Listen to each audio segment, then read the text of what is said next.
Hey guys, welcome back to my channel. So we're just going to jump in for the review of Real Housewives of Potomac, episode 1, season 6. I've actually been looking forward to this. So we start the episode with Wendy giving us body, body, body. So obviously Wendy has gotten some work done and she is loving her new body, which is so cute that she did that video that she's sending out everyone to her party, I guess. It's called the Nude Interlude. Um, we're seeing like an introduction. We're seeing Candace's new home, which is very nice. I think some upgrade and renovation needs to be done, but at least they've gotten out of the townhome that she and Dorothy co-own. So that was nice to see. We see Ashley and Michael. Baby Dean is there, who's super cute. You know what? I think he looks like Michael, but in a cuter version. Um, Ashley, of course, is telling us how amazing Michael is. He's always amazing. They always start out the season with Michael being amazing and supportive, etc., etc. And then there is some downfall. Ashley shares how they have not had any sexual intercourse for about 4 months now, and she was a little weary or fearful because the last time Michael had an indiscretion, as she put it, and so she thought that it would occur again, given this new scenario. And we have Michael reassuring her that he's okay this time around. He's confident about himself, and there shouldn't be any issues this time with them not having any sexual intercourse. So we'll see how that plays out, and if there's any scandals that come up for Michael. Typically, Real Housewives of Potomac is actually Real Housewives of Potomac plus Michael, because Michael always has a scandal every season. So we'll see what that looks like. So if we jump like right into the scenes, we are now where Giselle goes by to Candace's home. She's the first person there. She's introduced to kids, Chris' children. Well, two of his children. I thought there were three of them, and it was confirmed throughout the episodes that there was actually three of them. But we're meeting two of his children, whom Candace calls or refers to herself as a bonus mom. So she gets to play stepmom right now. We've learned that Candace is getting her master's and renovating the home, etc., etc. Giselle shares with her that things are not going well with her and Jamal, which we all could have seen coming. That due to COVID, distance has been challenging for them, and the relationship is not in the best place. Candace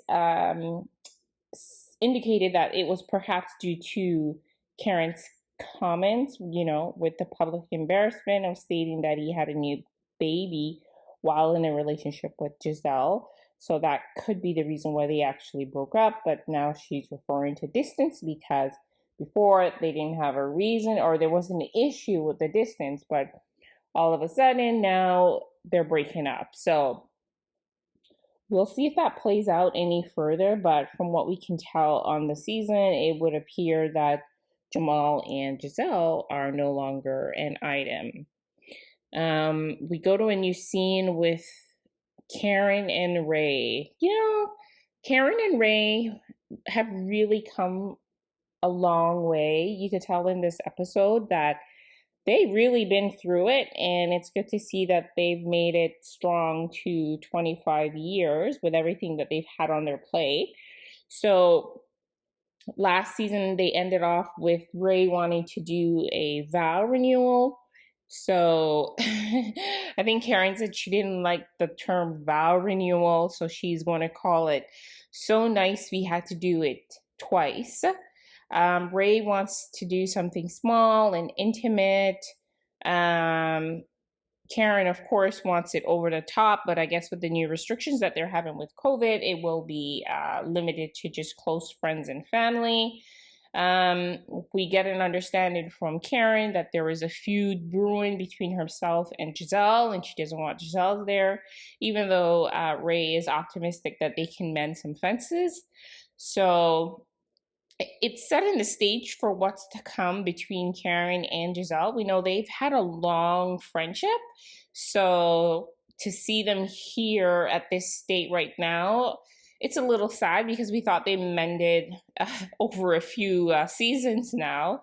But you know what? Last season was a little harsh, and at the end, at the reunion, I mean, Karen came out with the guns. Like she was like pow pow pow, like in my the game voice Raquel, pow pow pow. Like she didn't play with Giselle on that date, so we'll see what happens. So in between, everybody gets the invite from Wendy. Everybody's noticing her new body yaddy. So that's interesting. We see Wendy go to the plastic surgeon, and she has commented that she had her boobs done after breastfeeding her third child, which they look great. And I think she had a tummy tuck because obviously you saw the doctor looking at her tummy and saying everything was nicely rehealed and she was recovering well. So I think she had a tummy tuck done as well, but she has not copped to it. I think further down in the episodes, she mentions that she had tweaks done. So she had her boobs done and some tweaks. So we get to Robin and Juan. Of course, the famous question, when are you getting married? They have no time frame. They have no idea when they are getting married. Um, Robin mentioned that getting married wasn't a priority at this point. And you know what? I kind of saw some sadness in her eyes when she said that. I don't know. She seemed sad when she said that. Juan is telling us that, you know, Robin has been slacking. She hasn't been waking up in the house, waking up until about 10 a.m. or noon. So she hasn't been spending time with the boys or cooking or doing anything. She's just ordering junk food. My first thought when I heard that is that perhaps Robin was depressed. You know, COVID was a difficult time for many people. So I think she was depressed because she was home all the time, nowhere to go, just doing the same thing over and over. And like she said, the days became so blurry, which I totally can relate to because you're home all the time. You don't know what day it is. You're not going anywhere. Everything looks the same. Robin mentions that she's burnt out. Like I said, I thought she was depressed in here. Juan states that, you know, he doesn't want to have a new baby with Robin if she doesn't change from her current status or her having lack of motivation and not being able to, I guess, adequately take care of the kids. But like I said, I think there's a little bit more to it, and probably Robin has to explore whether she suffered or is suffering from a little bit of depression from what we've all gone through in the pandemic. Just like, I guess, another quick update outside of the marriage and Robin's mental health. You see that they are building a new home, which looks good so far. So that's pretty good to go on their end. And I think she also mentioned that Juan had a great season coaching. We go back to Candace. Not much. There's just an interaction with her new the two new kids, Chris kids at the house. They're cooking and doing homework, you know, family stuff. Candace and Chris tell us that they're still using protection. So they're not too sure when a new baby will be in the mix, but I think Candace is really not prepared to become a mom due to her experiences she's had in her childhood with Miss Dorothy. So I understand that she's not ready for kids as yet. So we're at Wendy's home. Everyone is getting prepared for the party. Wendy's kids are so adorable. Wendy looks great overall. We have just different scenes where Giselle has arrived, Ashley, Robin, and we're going back and forth between Mia and Karen. Mia is the new girl to the show. So Karen is giving her the rundown of the girls, telling her whom she might get along with and perhaps whom she'll have a difficult time with. We learned that Mira is a co-owner of a chiropractic franchise across the East Coast. She's a mom. She's married. She has 3 kids. She states that her husband is what 38 years older than her, and yeah. Oh, you know what? I think I was just pushing a little bit too far in that part of her age, but nonetheless, she said that she's 38 years older than herself, and Mia is 36. So we get to the Wendy scene where everyone has arrived, and Wendy is being Wendy. She's being a professor.